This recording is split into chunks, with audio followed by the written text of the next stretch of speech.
back to my channel. It's Crystal. So today I'm going to be doing something very different. I'm going to be giving a tutorial on how to make Niger Jollof for a crowd. Typically I've seen a lot of videos and mostly it's like, okay, making small portions for 5-6 people, and I haven't really seen anything that has to do with, making rice for like a party, for a large crowd of people. So I'll be making rice today. Yeah, I will be making rice today for 200 people. So for everybody who has been wondering, okay, what if I want to cook in bulk, maybe for like a birthday party or something, and I want to do it myself, I don't want to meet a caterer? Well, I'll be giving you one of my very secret, ancient recipes, and it's for free. You know why? Because this is FYI, and you get the information for free all the time. So brace up, and I know a lot of you will be starting like, what, cooking? Yeah, cooking. I try to do different things. I'm a man of many talents. I'm not like blowing a trumpet, but that's just the way it is. So yeah, watch me through this tutorial, and I hope it helps you just as much as it's helped me through the years, okay? All right, and then about cooking. To be very honest, I really don't like to cook, but when money is involved, I'm a businessman, I'm all for it. So I'm doing that today, and just let you guys know that there's so much more to me than just talking about other things, and there's way more that's going to reveal itself in the future. All right, so guys, enjoy this video. Talk to you soon. The first thing you want to do is put together your mix for blending. So you put in your fresh tomatoes, your tatashi, your pepper, lots of garlic, and then eventually you add your ginger to the mix. Remember that all of this is going to be taken to be blended into a pulp, and then we boil it till it thickens. Yeah, so after putting in your ginger, you also put in your onions. I like to put a lot of onions because it sweetens it, but still gives it that organic feel and just balances out your gravy. Because what we are doing now is preparing for our gravy, which we would use to mix our rice. So after you've done the blending, you want to put oil on fire and then turn in your canned tomatoes. Remember, canned tomatoes. So now we are preparing rice for 200 people. So what I use is 2 large cans of tomatoes. So you turn it into the oil, and then you keep stirring and stirring continuously. Now you want to keep stirring because you don't want it to get burnt, and then you want to make sure that it's evenly balanced out, with the flame and the heat. So you just keep stirring continuously, and then after the slappy taste is gone, you have to taste it to figure that out. You now turn in your blended and boiled fresh tomato paste. You turn it into the mix, and then you keep stirring and you continue stirring. Now look at this baby. Look how beautiful she looks. But you just keep stirring to make sure that the taste of the canned tomatoes and the fresh tomatoes mixes evenly, and then it doesn't burn.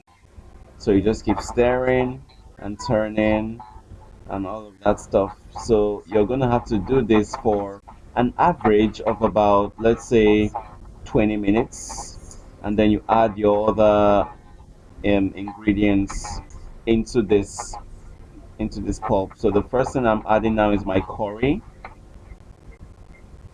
Then I'm adding my cubes. This is 20 cubes I have in here, because let's remember that this is for 200 people. And then you keep stirring. At this point, the taste of the gravy and the smell would have started changing as well. You now add your salt. Remember, your salt is to taste, so the proportions might differ based on who is cooking. Then you now add your spice. This is one of the spices I like. Yeah, I add it because it has this nice mixture. Then you want to add some dry pepper, based on how much pepper you like. And then you keep stirring, and then you drop it. Then now, for our rice, you can see I have 2 pots on fire. So I divide my rice of 100 cups into 2, wash it thoroughly. I don't parboil, I wash it thoroughly, like 4 times. And then the water from my meat I boiled, I divide it in two equal parts into both pots, and then I now put 22 cubes, pardon me, in each of the pots. I do that evenly, and then I put curry in even proportions in both pots. Then I add my spice again, my all multi-purpose spice. The remaining one I divide it into two, into both pots. And then that is kitchen glory. I'm using mostly beef, so I put 3 packs in each. And then finally, I put the poulet. I like using the poulet from Maggi. There it is. The chicken flavor poulet because it really balances out, the rice. And then I put a little dry pepper. Remember, we have dry pepper in our gravy and all of that. So we also have fresh pepper in our gravy, so you don't want to put too much. Then once you've done that, you mix it in circular motions. You mix it and then you put on your flame. Now, I don't like to start off with too much water because you want your rice to stay grainy. So you put little water and then you keep tasting and topping until it gets to that point where you know that okay, it's almost going to be ready, and then you allow it boil till it's ready.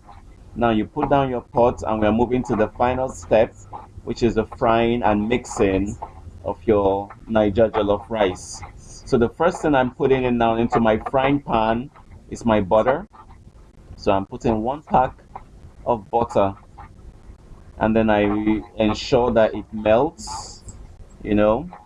And then remember that we're making 2 pots of rice, 100 cups. That means for every pot is 50 cups. So we're going to do 4 different fryings because we'll fry each pot twice. You understand what I'm doing? Yeah, so now you put some spring onions into your butter that has melted, and then you stir it.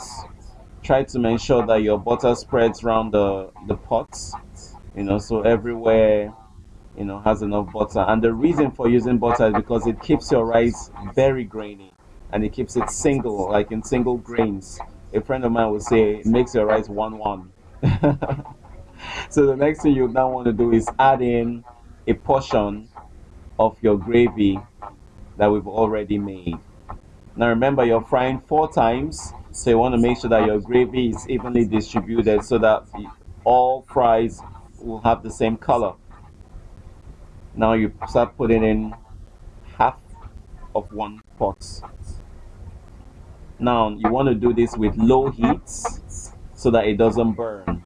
So while it's frying and simmering, you're mixing it, and then once you're at the point where it's been totally mixed, you can now increase your flame and then you keep stirring. So you mix it, and then remember you carry from the under to the top, under to the top, so it doesn't get mushy, and you want to make sure it's still grainy. Now this is how it looks when you're done. See how single everything still stands out? Exactly. Very grainy and lovely, you see. So you turn it into the cooler and you spread it. Amazing.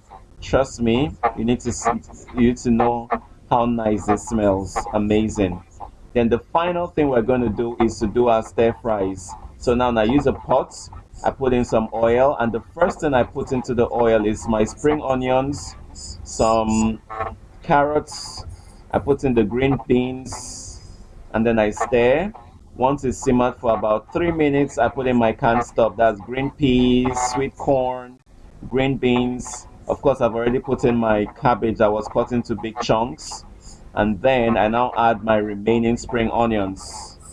But the last thing I want to also add will be my green pepper, because I want the green pepper to be very fresh still, and the remaining part of my spring onions. So once I put this, I'm just going to turn and stir for like 10 seconds and we're done.